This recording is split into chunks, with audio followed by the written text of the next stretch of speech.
L'empreinte a été coulée, le plâtre a durci. Donc je vais la démouler. Donc ce que je fais, j'élimine toujours l'alginate, comme ça s'il y a des contre-dépouilles, l'alginate reste sur le modèle. Voilà, ce qui est en train de se produire. Voilà. Là je vais retirer l'alginate. Voilà. Donc le modèle, le tracé de Jean-Paul. Là on le voit. Hein. Ici la limite postérieure et les limites vestibulaires. Ici. Alors l'observation clinique existe aussi au laboratoire. Et moi quand j'ai vu cette empreinte primaire, là il y avait une trace d'extraction assez récente. Et ce matin j'ai demandé à Julie s'il y avait si c'était un partiel 13 dents qu'elle a transformé en complet. Et elle m'a dit qu'en fait c'était un appareil qui cassait régulièrement. Et le patient avait une dent de sagesse qui poussait. Et elle était à fleur de gencive, et c'est cette dent de sagesse qui favorisait les fractures.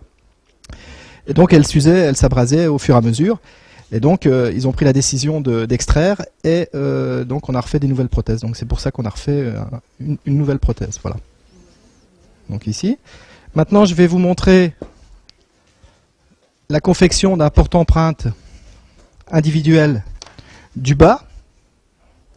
Donc, je vais vous fabriquer un porte-empreinte individuel du bas. On va le faire, on a choisi de faire des porte-empreintes entièrement en résine, c'est-à-dire qu'ils seront complètement en résine, même le bourrelet.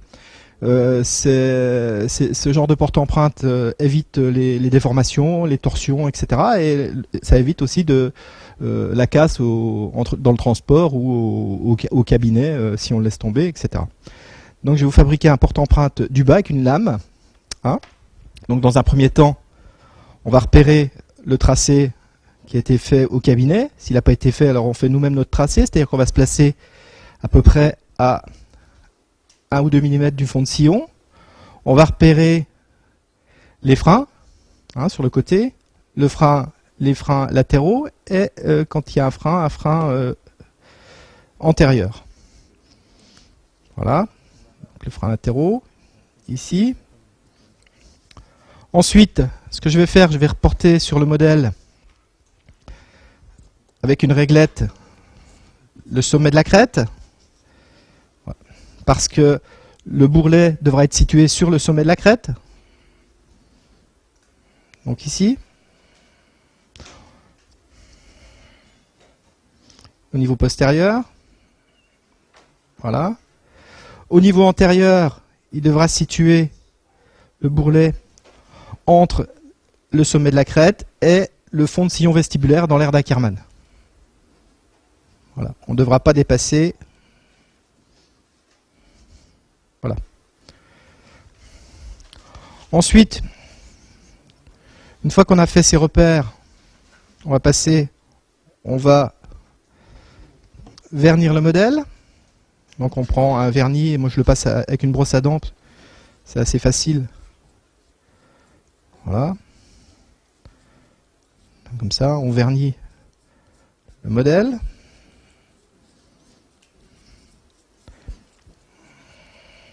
Et un petit truc, c'est de le tremper dans l'eau, de le passer sous l'eau, et le vernis va catalyser un petit peu en surface, comme ça, ça va laisser une petite épaisseur. Alors moi, je l'ai déjà fait pour gagner un peu de temps, donc je vais poser ce modèle-là. Je vais utiliser celui que j'ai préparé. Je vais reporter les lignes. Voilà.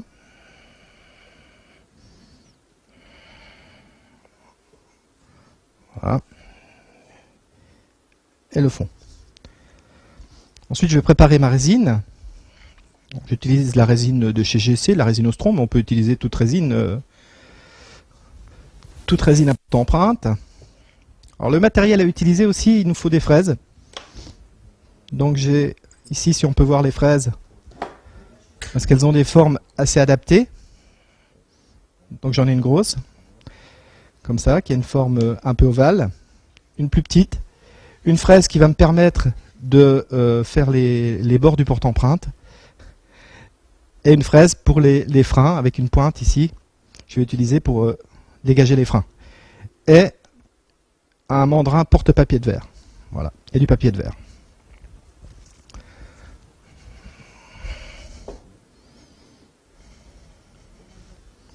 J'en ai pour quelques minutes et après je passe la... Je vais te passer la... Non, je vais commencer à préparer la résine.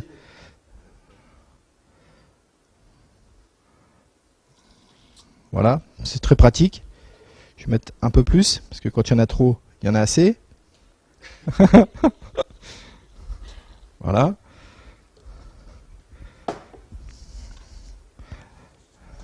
La poudre.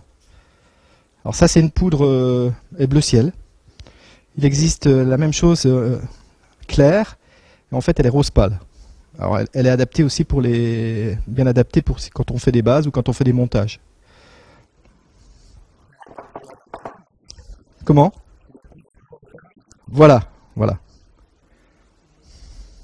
En fait, la claire est pas très connue, donc les gens commandent toujours cette résine bleue là. Voilà. Donc on va spatuler cette résine. Alors quand on est dans un laboratoire, on a souvent une cocotte ou quelque chose pour faire les réparations. Et donc moi, quand j'ai confectionné le porte-empreinte, je le passe dans la cocotte un petit peu et ça va donner une résine un petit peu transparente. Ce qui fait qu'au cabinet, le praticien peut voir les zones de surpression, c'est les zones qui blanchissent. Donc c'est assez pratique, on le verra sûrement tout à l'heure. Voilà. Donc c'est une résine qui est assez pratique à utiliser. Hein, elle ne fait pas trop de poussière, de copeaux. Voilà.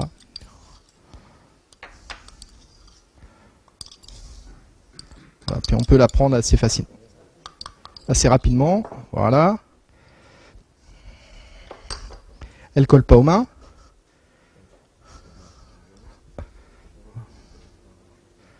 Voilà. Alors c'est une résine qu'il faut bien malaxer. Si on la malaxe mal, elle va faire des petites bullettes, des petites bulles blanches. Et souvent les étudiants en troisième année, ils ont des petites bulles dans leur résine à porte-empreinte parce qu'elle n'est pas assez malaxée. Ou trop liquide. Voilà. C'est de la résine Ostron. OSTRON 100 de chez GC. Voilà, c'est une résine qui est très pratique, qui me sert aussi à faire mes bases d'occlusion. Vous verrez tout à l'heure. Voilà. Vous voyez, par rapport à quand on utilise des résines classiques, c'est-à-dire style format trait, c'est des résines qui sont beaucoup plus épaisses. Il y en a une qui est très bien chez Bizico aussi, mais qui est très dure. Mais je ne sais pas s'il la fabrique, je crois qu'il la fabrique plus. Voilà. Alors, le porte-empreinte, c'est assez facile. Je vais faire un petit bourrelet, vous allez voir. Je vais partir du trigone droit et je vais le déposer, ce bourrelet, sur le sommet de la crête. Vous voyez, comme ça. Entre le pouce et l'index. Je m'arrange pour pas dépasser. Je me mets au niveau. Voilà, ici. Je ne dois pas dépasser la ligne du buccinateur, dont Jean-Paul nous a parlé tout à l'heure. Et j'oriente tout doucement mon bourrelet. Voilà. Avec le pouce, je fais une concavité pour laisser la place pour le buccinateur. Vous voyez? C'est assez facile.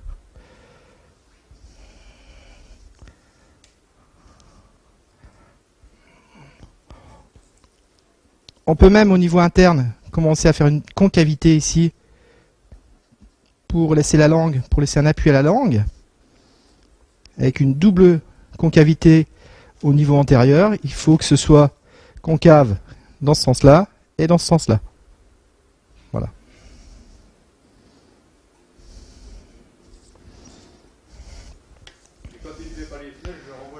Voilà, ça m'arrive souvent. Hein. Vous voyez? Donc c'est une résine qui va prendre tout doucement. Voilà, ça commence. Alors, le problème aussi quand on fabrique un porte-empreinte, c'est que souvent on attend que la résine soit prise avant de sortir le porte-empreinte. Ce qu'il faut faire, c'est quand ça commence à durcir au niveau extérieur, au niveau interne, Sur le plat, c'est encore un peu ramolli. Et c'est à ce moment-là qu'il faut sortir le porte-empreinte. C'est exactement comme quand vous faites une prothèse provisoire en bouche. Bah, vous la ressortez avant que ce soit complètement dur. Donc on va ressortir le porte-empreinte, vous allez voir. Et à ce moment-là, ça va sortir, ça va passer les contre-dépouilles. Après, j'aurai plus qu'à gratter. Il va se réadapter facilement sur le modèle.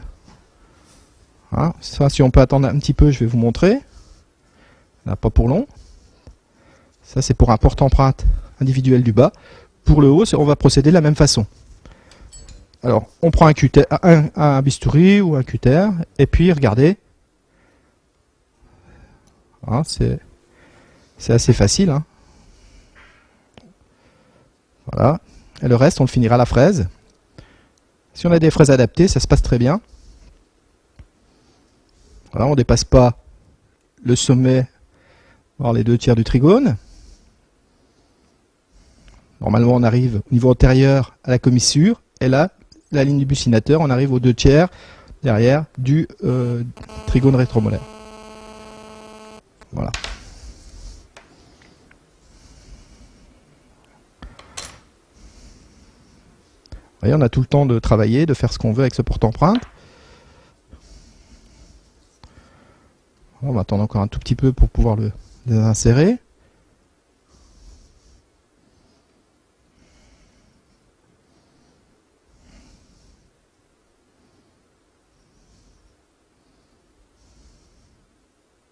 Bon, je vais le sortir tout de suite, mais je devrais attendre encore quelques secondes. Voilà. Vous voyez? Donc maintenant, on va passer au grattage. On repositionne sur le modèle pour être sûr. Attendre la prise définitive.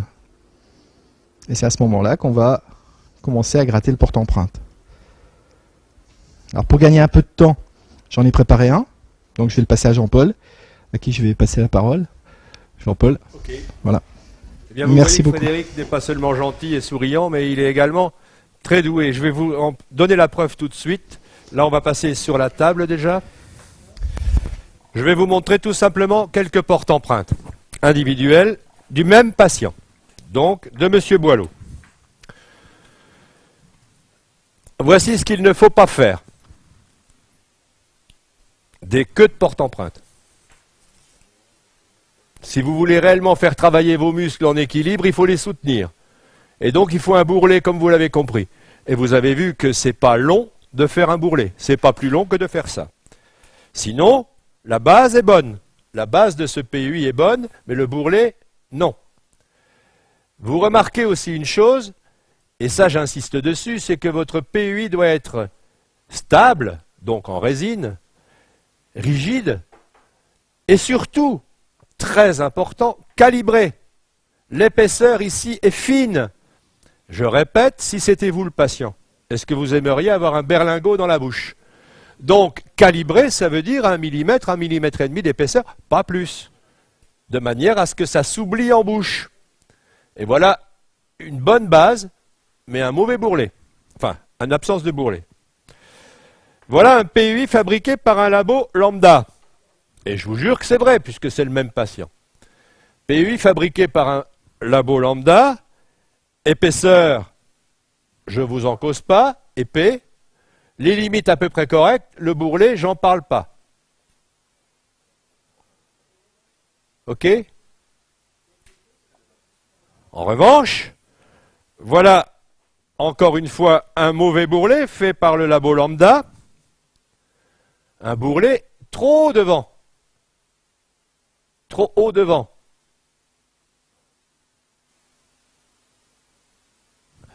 Et les bourrelets faits, les porte-empreintes de Frédéric, les voilà.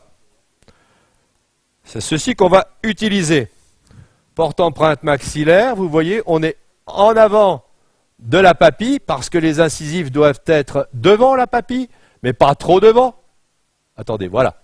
Pas trop devant la papille, pour ne pas projeter la lèvre. Des bords arrondis, une finesse des bords et des intrados.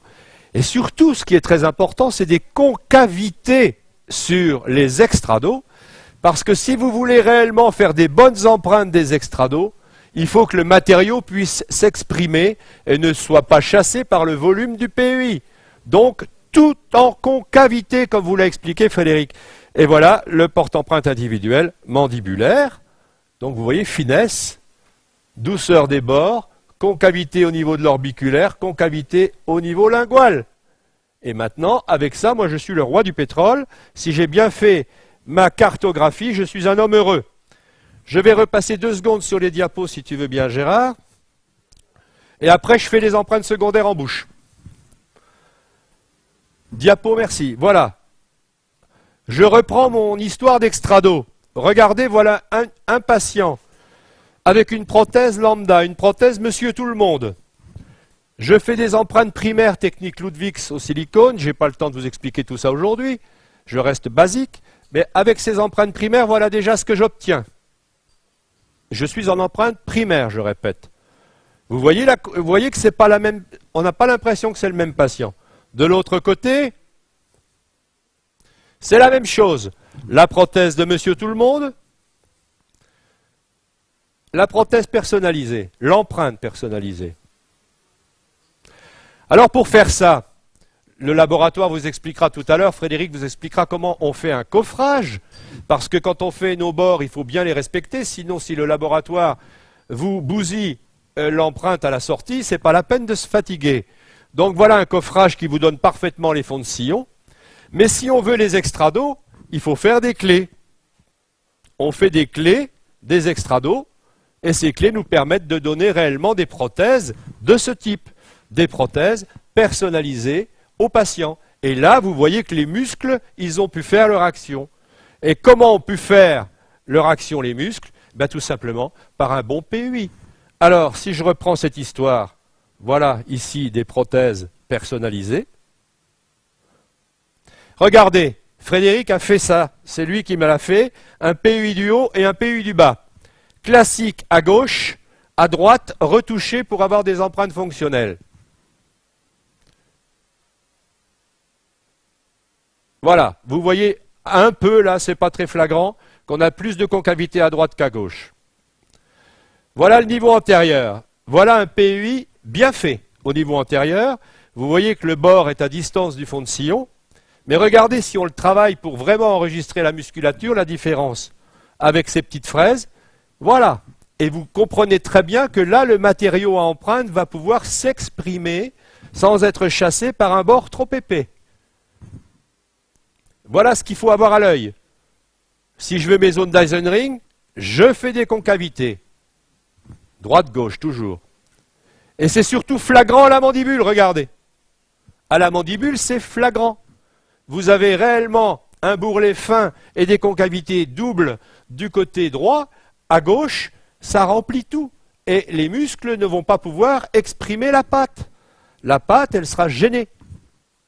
Ayez bien à l'œil ceci et demandez à vos laboratoires de vous faire des porte-empreintes réellement cliniques. Ce n'est pas plus compliqué. Voilà la gauche et la droite. Et vous voyez, j'insiste lourdement sur ces histoires de PUI parce que c'est la clé du succès de vos empreintes. Voilà, on peut arrêter la vidéo. On va passer en clinique. Ça va, Frédéric? Allez, le patient est prêt. On ouvre le bec. Et je vais vous montrer, je vais essayer de vous montrer l'histoire des zones d'Eisenring. Oui, Frédéric? Frédéric rajoute quelque chose. C'est une très bonne... Quand on veut décharger une zone, une crête flottante, hein, par exemple une crête flottante en haut, il faut avant adapter le porte-empreinte, faire le remarginage complet, et une fois que le remarginage est terminé, c'est seulement à ce moment-là qu'on décharge la zone de la crête flottante pour pouvoir faire son empreinte. Si on fait pas ça, à chaque fois qu'on va décharger, le porte-empreinte il va se tasser, il va descendre, et on aura toujours des surpressions sur cette zone, sur cette crête flottante. Voilà.